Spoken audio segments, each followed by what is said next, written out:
In this episode of Simplyrobotix, the podcast, I am joined by Atlanta-based character designer Joshua Leonard to talk about overcoming adversity, being a Hurricane Katrina survivor, pitching your original content, independent project, IP, all those letters to major studios, and just how to keep that tunnel vision like mindset throughout it all. So if you're a person that, let's just say, is working what seems like a dead-end job, not your forever job, if you even have a forever job, and you have original ideas that you want to be made into their own series and stuff like that, if you're interested in exploring a career in animation, this is the episode for you.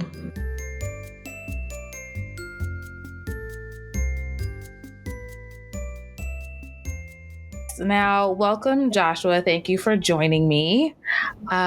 Let's just start from the beginning. And can you share with my listeners a little bit about, let's just start like where you're from. Yeah, my name is Joshua Leonard. I was born in Miami, Florida, and I live in Atlanta right now. So military brat, went from Miami to Alaska, Maryland, Biloxi, Mississippi. And now because of Hurricane Katrina, I am here in Atlanta. Okay. So with you being brought up in like a military household and moving around a lot, I know you shared with me a little bit that like your artistic, capabilities were discovered at a pretty young age. How did you maintain that going from different cities and moving around so much as a kid? Yeah, I started drawing like in kindergarten, but I never stopped drawing. Like once I saw a cartoon or even growing up in a strict household, I was only allowed to watch like certain Disney movies or certain, couldn't have any evil witches, and which is pretty much all of them. But so I started watching like Looney Tunes. And once I saw that, man, I fell in love with art in general. So I was actually a fine art major, artist first. So I love to draw like portraits and painting. And so I'm really an illustrator. I just love to, use that in my designs and animation. But okay, I just kept practicing. And that's like as a kid, regardless of what city, you just didn't stop drawing and then let the fact that moving around a lot get in the way of you drawing. Right. And so if we fast forward a little bit to like college time, did you go to college for like animation or illustration? Yeah, at first I went for graphic design because I was living in Biloxi, Mississippi. So before Katrina, I was at a school called William Carey College, but it was right on the beach. So once we got evacuated, and I love graphic design. I still love it to this day because you still draw. Drawing is different. You're drawing letters and, you're creating designs and stuff. Excuse me. But once Katrina hit, it wiped that school out on the beach. So I was like, man, since I'm in Atlanta, Atlanta I'm a city boy, so I need, studios, animation studios, big time, films being made. I need to have that because I'm more fast paced. But so I was like, man, if I'm gonna go back to college, I have to do what I love to do if I'm gonna spend this kind of money. And so I went to the Art Institute. I was about to go to SCAD, but I wasn't about to pay that. But I had a lot of scholarships, and the teachers that came to the Art Institute came from SCAD. So I was like, man, this is a win-win for me. So I went to the Art Institute and loved it, man. That's it. But I've been just learning ever since. What were you majoring in at the Art Institute? Was it still graphic design? No. I'm sorry. It was media arts and animation. So okay. Yeah, I messed that all up. So I literally went for animation. I knew how to draw, but I didn't know how to animate. I didn't know about character design. But that's why I needed I had to go and actually learn it and sit down and I kind of just took over in the classrooms. I wanted to be the best. So it was good. And was there a moment within college that you were like, this is what I'm going to do professionally, or were you just doing a lot of exploration with this stuff as well? No, I knew that right after I got injured in high school that I was going to have a animation career. So my original goal was to play either Major League Baseball, football, track, or be a professional boxer. I was Okay. going to be an athlete, and then I was also going to have an animation studio, kind of how Kobe was going to do. I was going to be my backfall, or while I played, just have these projects coming out, and I was going to use the millions that I made to put it out there. But hyperextended my knee, and I was like, man, I'm just art all the way. So being a Hurricane Katrina survivor, how did you navigate like keeping your eyes still on like your goals and stuff like that with all that you were experiencing just personally? Yeah, it was tough. My daughter was born during Hurricane Katrina. So Hurricane Katrina was August 28th, 29th, something like that. She was born September 6th. So everybody was homeless at that time. I really didn't have a choice. It was like, stay homeless or go and get it. I'm not one to make excuses or anything like that. So I felt like it was, God kind of like, hey, this is going to help you out in the long run. And it did. Because if no Katrina, I would be a graphic designer. You see what I'm saying? So it's like everything happens for a reason. And even when my daughter was born with Hurricane Katrina, I never had to pay for diapers, any, milk, because FEMA came through and just, it was like the perfect time to have a baby. I know that sounds weird, but like everything, like the food was paid for. It gave you plenty of baby food, I just kind of stayed motivated and tenacious. Mm-hmm. So we're gonna fast forward a little bit more now. So you graduated from college, and like you have your portfolio, and you're putting out there into the world. I always ask my guests just to talk about what was their first job ever versus their first industry job. I worked at Popeyes for one day. Why only one day? Popeyes for one day, man. I was bored. It was too easy. Okay. Too easy, man. I was I literally, and this is high school, I was in the back room seasoning chicken for 8 hours. I was like, nah, man, I can't do this. I'm bored out of my mind. Like if I would have stayed, I would have been the best. You would have had the best chicken. Just would have been seasoned the best. It just wasn't for me. Right. And then now your first industry job. Yeah. And so does this have to be paid or? Whatever you want to say. Okay. Because so I worked on a movie called Mila, and Mila has won over 150 awards. It's a short.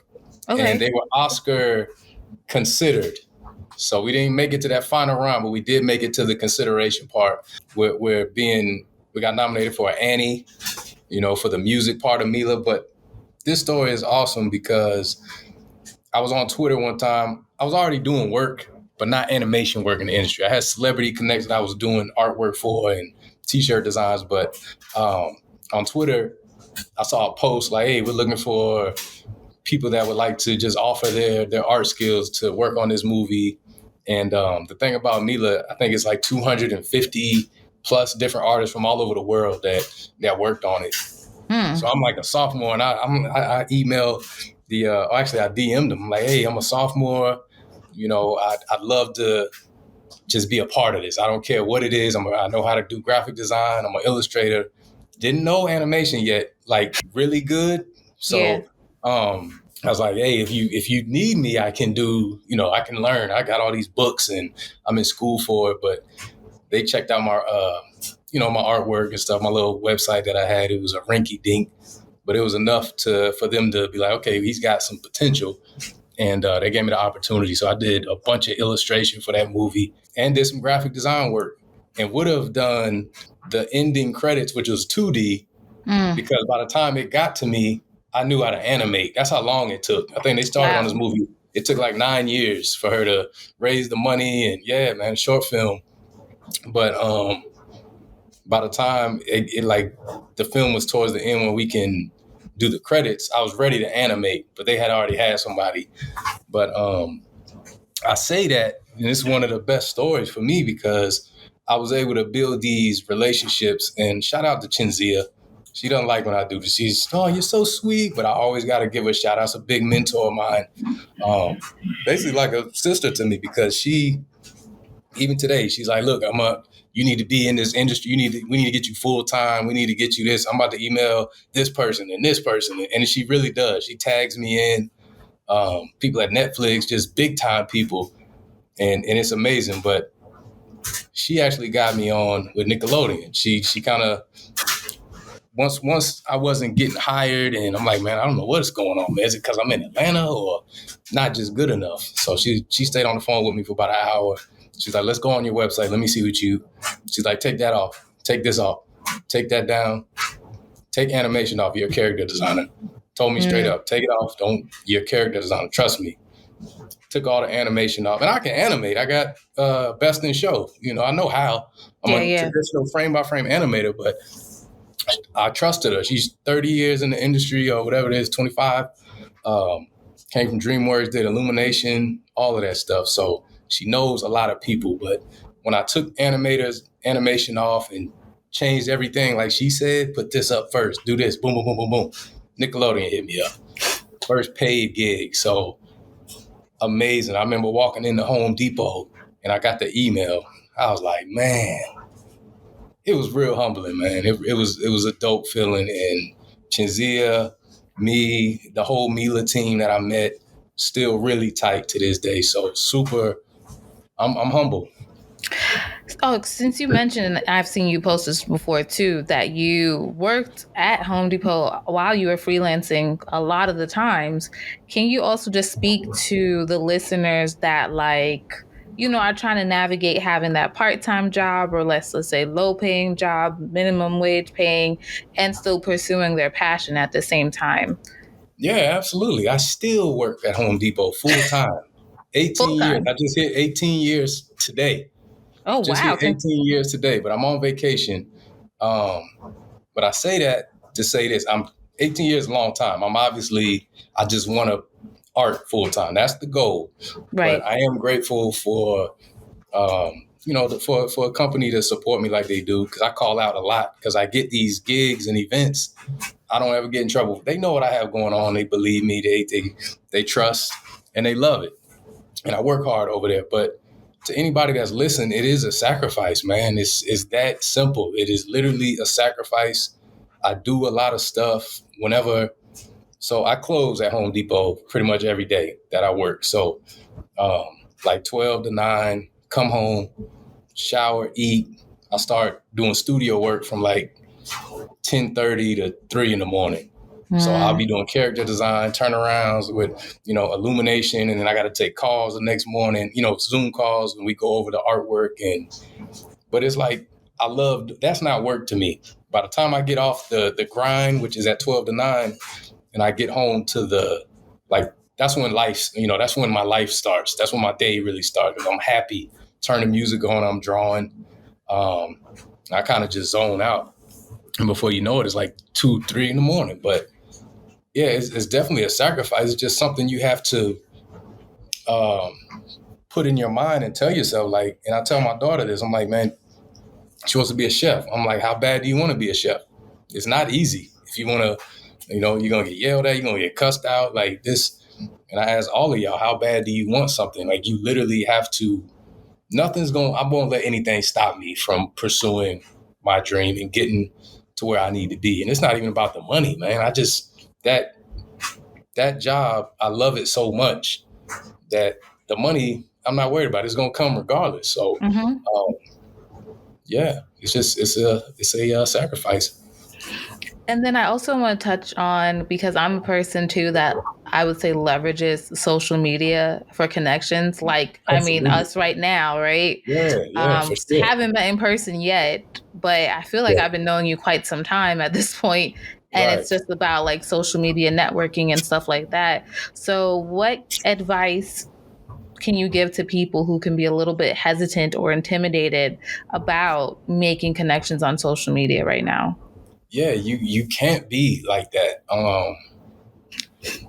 And I'm not really a shy person. I'm more reserved. I'm real laid back, kind of quiet, but still fun.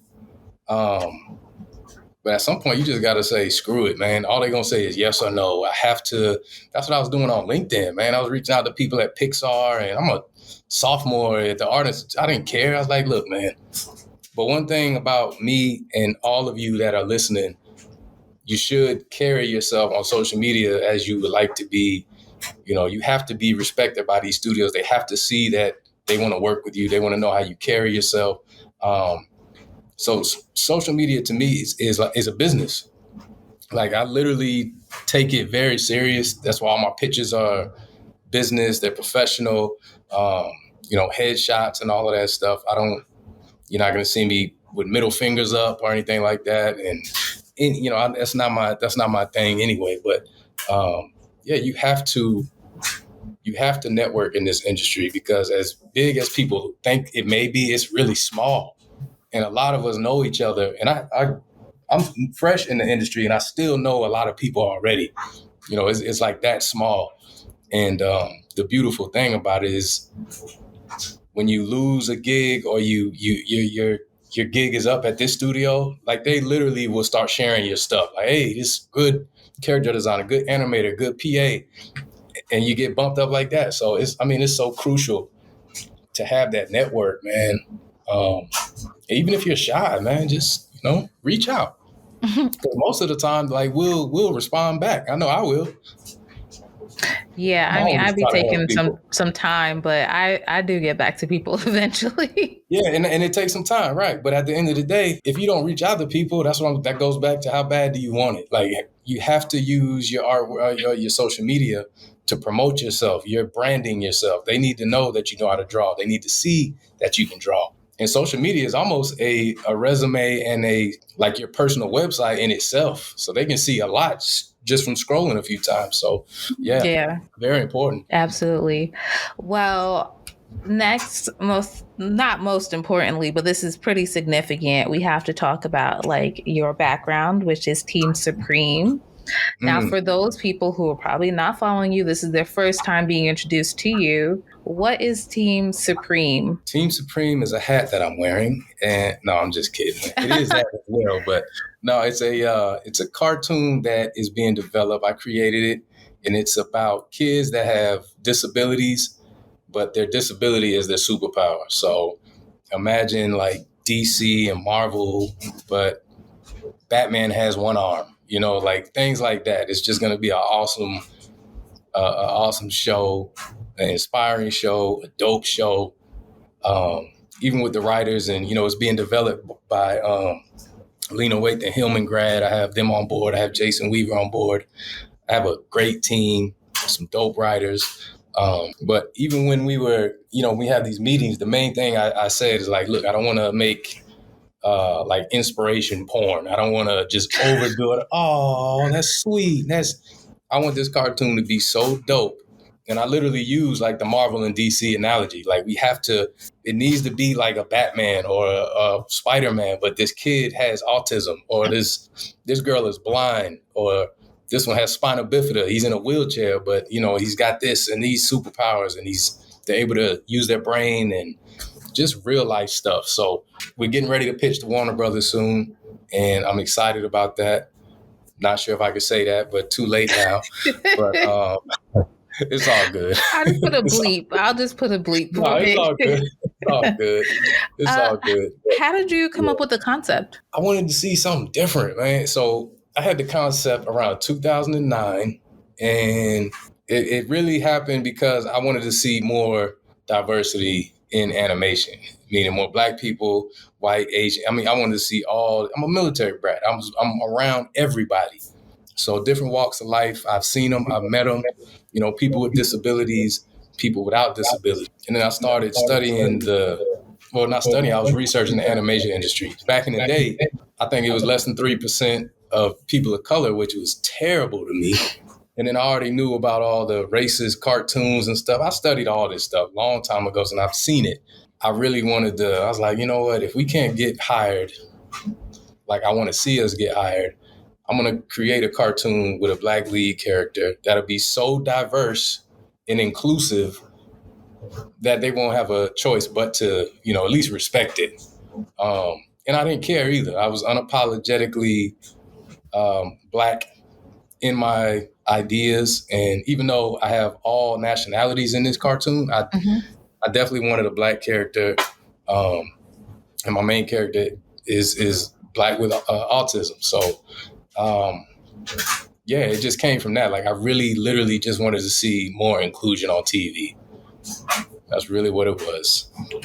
What has your journey been so far with having Teen Supreme as a concept to getting to the point where you're pitching it to studios now?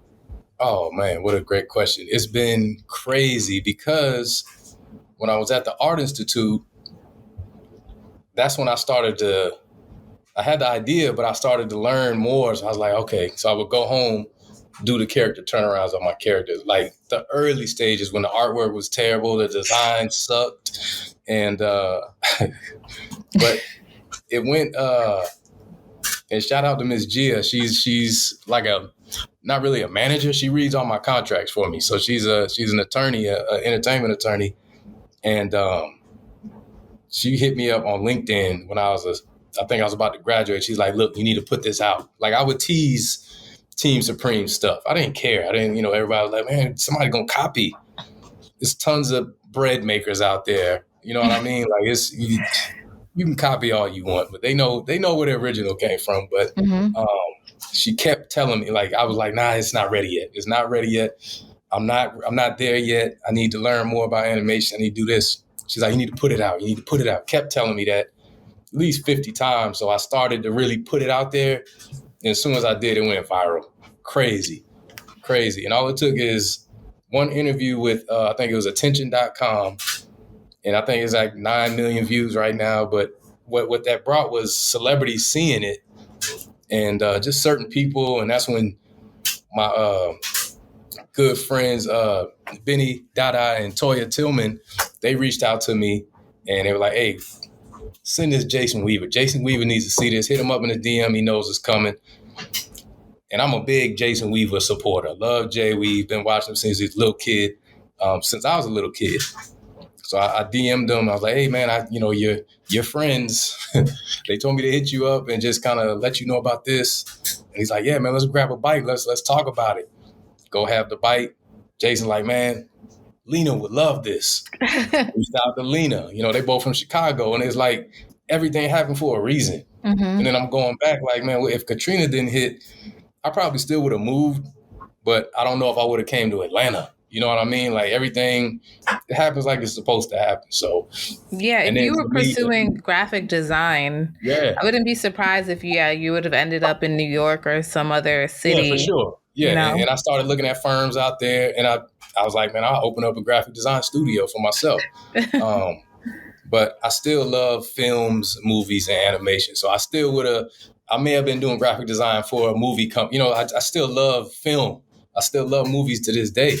But to have Team Supreme, and we pitched last year right before COVID. It was terrible timing, but I had a blast, man. That fast. I think I graduated 3 years before we pitched. So to get that close, man, was amazing. And it's been a blessing and got to fly first class for the first time. I was like, man, all this leg room in here, man, I can lay back. It was dope, man. It was a dope experience. And Jason, like, bro, I've been doing this since I was 12 years old and flying like this. But man, it's been great. And okay, so since we've been talking about pitches too, what are, let's say, 3 things that you've learned throughout the whole pitching process? Wow, that's a good question. First of all, it's not a lot of people in there. I'm thinking it's going to be like 12 executives. And I went to Netflix. It was, I think, 3 girls and they were young girls. And it was awesome, man. It was awesome. We literally, you go in there and you look at the stuff on the big screen and they ask a couple of questions. What else? What else have I learned? Definitely got to be prepared. That's obvious. You going in there, you better have that thing ready. And then like wardrobe, like our first day, we had suits on and all this other stuff. And then everybody else started wearing T-shirts. And I was like, bro, I thought we had to, I wanted to sell. He was in there with T-shirts. And like I said, the timing was terrible because it was COVID. So we went in there, first of all, from hugging. And then each day it was like, okay, COVID getting worse. Went to like elbow bumps. And then the end of the week, we were like, hey, fake high Yeah. fives, like just stay over there. Don't know. So it was just bad timing, but it was, man, I had a blast. Had a So I guess blast. even though you guys became a bit more lax, you would still suggest like dressing the part though. I wouldn't put a suit on. They don't care about that. They want to see that product. They want to see that product. And I even thought that I had to have like a 30-minute pilot, but some of them don't care about that. So it's like, man, just have everything set up properly. But I guess it depends on where you pitch and who you pitch to. But Yes. I'm still gonna dress nice. Maybe not necessarily a suit, but I'm, a nice khaki and a nice dress shirt or something like that. But it was the experience for me. So, because Absolutely. a lot of people, I literally went on a tour for a whole week, all these studios. Hey, on Monday, we're going to do these 3. Boom. Tuesday, we're going to do, just broken down. And it was a tour and I had a blast. Got to That's meet some good. cool people. Yeah. Well, before we completely pivot, just a little random question. What do you keep on your desk or work area to help boost your mood as you're working? It used to be a Red Bull. I don't drink or smoke, so the Red Bulls were my vice, but this is day 18. I have not had an energy drink, so I'm really proud of myself. I mean, Congratulations. thank you. I was doing 4 of them things a day, like big Oh, ones too. So, no. yeah, I was really killing them things, but what else?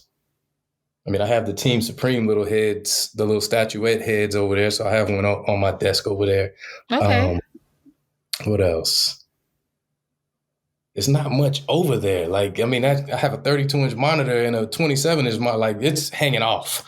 I have no room to see what's on that desk. But yeah, that's it. And then the keyboard in my lap, So I'm about to build something because it's an oak desk, a big oak desk. So I'm going to build something to where I can pull this thing out and put the keyboard on. Yeah, I definitely saw that you could get attachments too online for Mm-hmm. the Yep. keyboard because I'm thinking of getting one myself. Yeah. It's not Yep. too And it's sure. wireless. So that's pretty cool. Yeah. Okay, so now moving on to some of your favorite animated films and TV shows. I guess I'm going to start off with the show first, Arcane. So Oh, man. why why do you enjoy the show? Good Lord. Arcane put pressure on a lot of TV shows because it's made like a movie. Mm-hmm. But one thing I love about that show is the keyframes and the animation, like the action fight scenes, especially with Jinx. Oh man, gorgeous, gorgeous. All of them, all the other fight scenes. I love that. The music, The music the is really writing. good. Yeah, like I have the album. I love the writing. I love a good villain. And I thought that the villain I thought he was a dope character, man. And then, like I said, I watch a lot of TV, like movies, and I watch a lot of animation. I study it. But as I'm watching, I'm like, man, Team Supreme, I envision the fight scenes, stuff like this. This is what it's going to need this, and even some of those villains they had, like you saw the girl with the robot arm. Mm-hmm. So it's things like that. I hate that she had to be a villain, but, it is what it is. But they were all good until something bad happened, Yes. something happened. And that's why I usually kind of like the villains and how they're written. Because you're like, man, I get what he's saying. I see where he's coming from. Thanos, Yeah. I get it, But yeah, it's just beautifully done. I think the music and the fight scenes. That's my favorite part. Yeah. And they Is actually there got like the a black character particular right. moment in the series that really, I don't know, is like embedded in your brain? It's a Like an particular episode fight or or yeah. There's a one moment in specific. the show. Yeah. Absolutely, my favorite part of the whole show is where what's her name? With the V. Oh, Vi. Mm-hmm. Yeah. The Bye. oldest sister. When she climbs up to the top of the thing and they see each other for the first time, but Jinx is grown over there now, and she's got the cannon, and then they start fighting, and she's got the PSD, but it was one scene where it's an angle from the top, and this dude has the hammer or the axe, and he's about to swipe her, and she's like, whew, and he misses. Oh man, and she roundhouse kicks him and sprays him with the. I was like, that is, man, well done, well done. Yeah, man, that show gave me chills. I was like, this is fire, man. This is something I would make. But they got the black characters right. That's why Mhm. I was like, man, this is. I can't. I don't remember the girl's name. She's gorgeous. You know who I'm talking about. She's one of the leaders, the top. I think Mhm. the richest girl. But just beautifully designed and really well done. Okay. And one of your favorite movies is Toy Story. So why is it one of your favorites? The favorite, Okay. yes, that's my favorite movie. Because first of all, I was way younger, and it was just so new. It came Christmas time, I think. I was like, "What is this I'm seeing on TV? What the?" And it just how they looked and Woody and Buzz Light. I loved it. I had the big statues, and I think my parents got them in the. I'm gonna need them back. As a matter of fact, I had to hit my pops up. I need them. That's what I need on my desk. I Yeah. need them, yeah, because they stand. But just genius, man, genius. And then for that type of like 3D stuff was already out because I think Pixar was already doing commercials and Mm-hmm. stuff before that. I remember they had like they did the was it not like the gummies, the little gummy commercial, and they were Mm-hmm. jumping around. Yeah. I did a lot of research on Pixar too. They have a really dope documentary online as well. Mm-hmm. It's on Disney Plus. But Yeah, it is. oh man, amazing. And it's crazy how every director that they brought on did a record. You know, this movie, Yep. oh, this passed this one passed this one. It's like, golly, man, do y'all lose? Sheesh. But Oh yeah. Do you have nah, a favorite moment in Toy Story? hmm, I thought the parts at Sid's house were pretty dope. Mm. Really creepy for a Yeah. kid back then with the little spider with the head on it, and Mm-hmm. like, man, this little kid is bad, man. But it's like stuff that little kids would do, change the heads on dolls, and especially boys. I mean, but and then when the toys came back alive and scared Sid, that was dope. That was dope. It was well done. Well done. I watched it a couple of days ago. I was like, man, this still holds up It does. today. Yeah. It really does, man. It looks great. Another movie you shared was Klaus, right? Yeah. The Yes. Santa. Mm-hmm. Tell the listeners in case no one has ever seen that why is it worth checking out? Yeah. First of all, shout out to Spy Studios, man. Klaus it's a Christmas movie and it's a Santa movie, but it's a better twist to me. It's like a way better written twist to Santa Claus and how he came about. Because Santa in this movie is like this big, overwhelming beast of a guy, and everybody in that community is kind of scared of him. And but it's just and it's the way it's animated. So if you're not familiar with Spy Studios, like they animate traditionally beautifully, and I think Mm-hmm. Sergio came from Disney, I believe. Did he? Way back in the day, was it Disney or I wouldn't be DreamWorks or something? surprised. I'm not too sure. Yeah, I know he came from one of the bigger studios and worked on a lot of older stuff, but just to see, because I love frame by frame animation. I love traditional. I really, and you can see why. Like you have to appreciate how beautiful that stuff looks when it's And done Klaus, right. yeah. Oh man, it was gorgeous. And then the way they actually had a guy program that 3D map on top, like the lighting, like Yes. 3D lighting on 2D. So you have a 2D movie, but it looks 3D because of the lighting. Yep. But Yep. just beautifully done. For the listeners, I did a review of Klaus actually back in 2019, and it was part of my Chris Mahana Kawanzaka sprint that I only did once, and like it was too much work to do again. I'll figure it out. But Klaus, I completely agree with you. If you're a person that liked the 2D animation from Disney and even like DreamWorks and stuff like that, if you had like Thumbelina or Bambi or Fantasia, like Klaus has some of that essence to it, Mm. you know, and then visually, I feel like they are definitely nudging the bar of like the future of 2D animation of Right. like, it doesn't need to die, you know, like this is a new way we can take it, you know? So Yeah, for that was sure. really good. Mm-hmm. For sure. And Right. I see Disney's about to start bringing it back because they have that traditional animation program that they're about to start back training Yeah, people. you can tell something is up. And I mean, there's a couple Mhm. other, I think it's Tonko Studios. They're the one Yeah, that they're did. good too. Yeah. Yeah. Yeah, they have some Yeah. nice stuff too. So all that stuff is happening for a reason, you know? Right. So I think, you know, in a couple years, we're going to definitely see what's coming from this organization that's happening, you know? Right. Another film that you shared, which is like a duh, like I don't know how you're, first off, a Black person in animation and don't have this on your list. Spider-Man Into the Spider-Verse. So Man. why is it one of your favorites? Golly. Look, that one, I like that better than Arcane. Okay. Yeah, like Spider-Verse, once again, just the imagery, the animation. I mean, they shot the camera on, I think, ones, and then he animated it on twos, which makes it kind of choppy, Mm-hmm, but it mm-hmm. fit so beautifully for a comic, like a comic book feel. Genius, man. The character designs, gorgeous.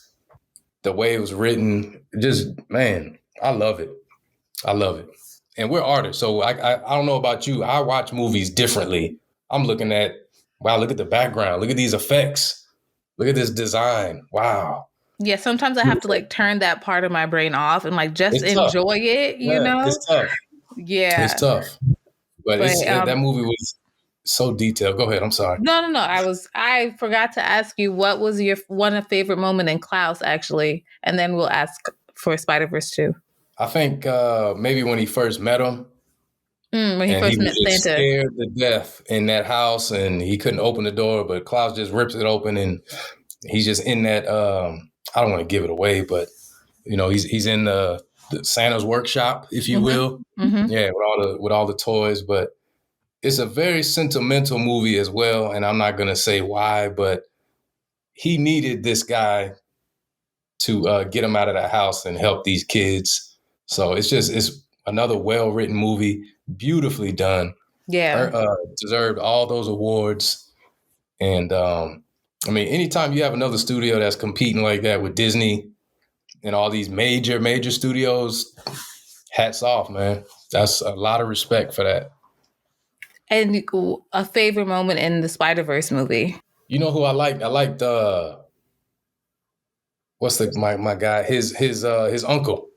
Aaron? I thought he was a dope. Yeah, man. I thought he was a dope character. I liked the music when he was chasing them, and beautiful design too, man. Beautiful design. Look, I mean, they look like real Black people. Like he looked like a real Black guy. The dad, like the mom. Miles looked mixed for it. Like it was gorgeous. Do you have the And Art of book? I do. Yeah. I sure do. I love just man. looking in that, like, you know, just passing the time. Just Absolutely. Yeah, I study all that stuff for sure. Study all of it. I just ordered like 4 more books over here. Dangerous. Yeah, I like to. You gotta learn. I'm always trying to learn. So we're starting to wind down a little bit, and I shared 2 questions with you, and I hope you've thought about them. So first question being, what animated character are you most like? I did. I do remember you asking me this, and it was still difficult, man. And I think that's why I didn't answer, because I was like, man, that's a good one. I'm gonna go, since I love Looney Tunes so much, I go with like Bugs Bunny. Okay. Real cool, laid back. Daffy Duck is my favorite, but he's so much different than me. I just like him because he's kind of cocky and getting his beak blown back. That's hilarious to me. Yeah. But Bugs is a real calm, cool, you know, got the carrot. A prankster, though. He is. Yeah. Does that resonate with you as well? No.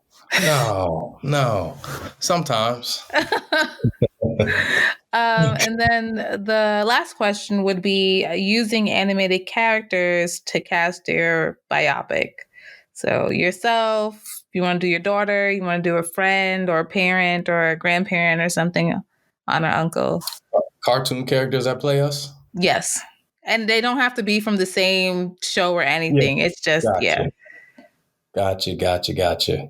I would get my main character to play me, Zeke, from Team Supreme. Like, are we kids or like whatever is my daughter grown? Okay. However, whatever. Okay. The black girl from Arcane played is my your daughter. Yeah, that's my daughter. My dad would be probably Spider-Verse dad. My mom was 4'11", and she's like a pit bull. Is she anything like, is her name Edna from The Incredibles? Oh, that would be good. That will be good because she's little and she is, yes. That's actually really good. That's your family. Wow. Sheesh. Yeah, but I have two, I got one brother now. One older brother. Yeah. That's tough because he's kind of quiet too, but he does really well. So he's very successful. I don't have one for him. Okay. Right off the top. Yeah, I can't think of him. It's okay. So he's an idiot anyway. This is the end of the episode. So if you can share with the listeners, I know it goes by fast. If you can share with the listeners where they can find you, if you want to share social media, also where they can learn more about Team Supreme. Yeah, they can find me on Monique's page. She's done 4 or 5 interviews with me. Just keep scrolling.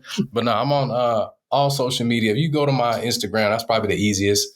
And it is I'm Joshua Leonard. So IM JOSHUA LEONARD.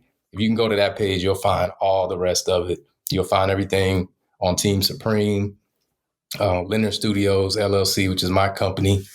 And I'm on LinkedIn as Joshua Leonard. I will definitely reach out there because you got a network, man. And that's it. Didn't I tell you that was a good episode? Like, I'm so grateful that Joshua was able to be here and tell you all about Team Supreme. Once again, my name is Monique. You can find me on all social media platforms at Simplyrobotix, SIMPLYROBOTIX. And I'll catch you next time.